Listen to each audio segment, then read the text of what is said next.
The things you do today that you don't have to do will determine who, what, and where you will be when it is too late to do anything about the things you should have done. You can burn my books and the books of the best minds in Europe, but the ideas in them have seeped through a million channels and will continue to quicken other minds. Happiness does not come from without, it comes from within. I would rather walk with a friend in the dark than alone in the light.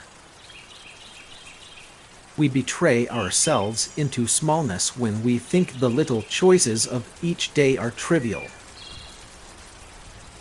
I cannot do everything, but I can do something. I must not fail to do the something that I can do. What do I consider a teacher should be? One who breathes life into knowledge so that it takes new form in progress and civilization. Security is a myth. Mankind as a whole does not experience it, nor does it exist in nature. Life is either a daring adventure or nothing. Character is not achieved by ease and quiet. It develops through trial and suffering.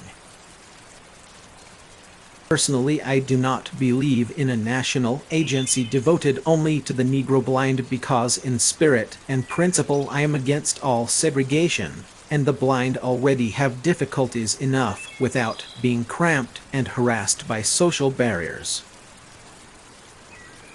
I look upon the whole world as my fatherland, and every war has to me the horror of a family feud.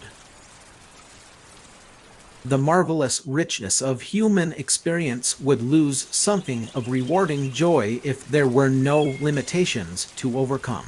The hilltop hour would not be half so wonderful if there were no dark valleys to traverse. All the world is full of suffering. It is also full of overcoming. Smell is a potent wizard that transports you across thousands of miles and all the years you have lived. Literature is my utopia. History has taught you nothing if you think you can kill ideas.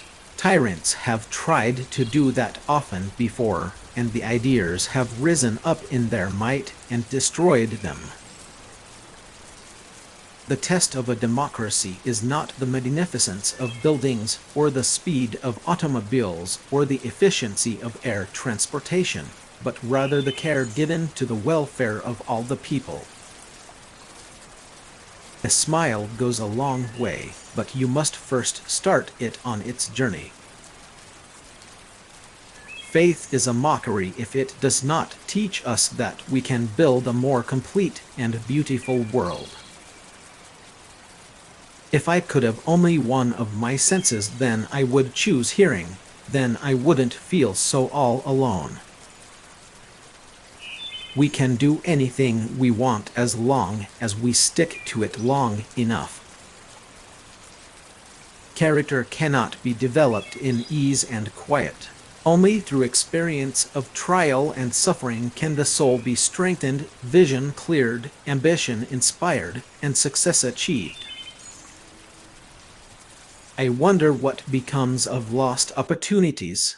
Perhaps our guardian angel gathers them up as we drop them, and will give them back to us in the beautiful sometime when we have grown wiser, and learned how to use them rightly.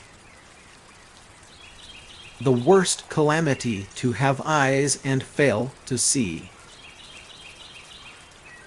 What could be worse than being born without sight? Being born with sight and no vision. All that we love deeply becomes part of us. Some people are foolish enough to imagine that wealth and power and fame satisfy our hearts, but they never do unless they are used to create and distribute happiness in the world. The most beautiful world is always entered through imagination. I believe there are angels among us, sent down to us from somewhere up above. They come to you and me in our darkest hours to show us how to live, to teach us how to give, to guide us with a light of love. Face your deficiencies and acknowledge them, but do not let them master you. Let them teach you patience, sweetness, insight. The mind is as big as the universe. Each day comes to me with both hands full of possibilities. I do not remember a time since I have been capable of loving books that I have not loved Shakespeare. Is love the sweetness of flowers? Thus I came up out of Egypt, and stood before Sinai, and a power divine touched my spirit, and gave it sight, so that I beheld many wonders. And from the sacred mountain I heard a voice which said, Knowledge is love, and light, and vision. When one door of happiness closes, another opens, but often we look so long at the closed door that we do not see the one which has been opened for us. Our beloved ones have not gone to a far country. It is only the veil of sense that separates them from us, and even that veil grows thin when our thoughts reach out to them. No loss by flood and lightning, no destruction of cities and temples by the hostile forces of nature, has deprived man of so many noble lives and impulses as those which his intolerance has destroyed. What would be worse than being born blind? She replied, to have sight without vision. When one reads hurriedly and nervously, having in mind written tests and examinations, one's brain becomes encumbered with a lot of bric-a-brac for which there seems to be little use. It is hard to interest those who have everything in those who have nothing. Science may have found a cure for most evils, but it has found no remedy for the worst of them all, the apathy of human beings. For my part, I wish, with Mr. Howells, that the literature of the past might be purged of all that is ugly and barbarous in it, although I should object as much as anyone to having these great works weakened or falsified. This world is so full of care and sorrow that it is a gracious debt we owe to one another to discover the bright crystals of delight hidden in somber circumstances and irksome tasks. I prefer to stroll which has a body at night-time than by itself inside the light.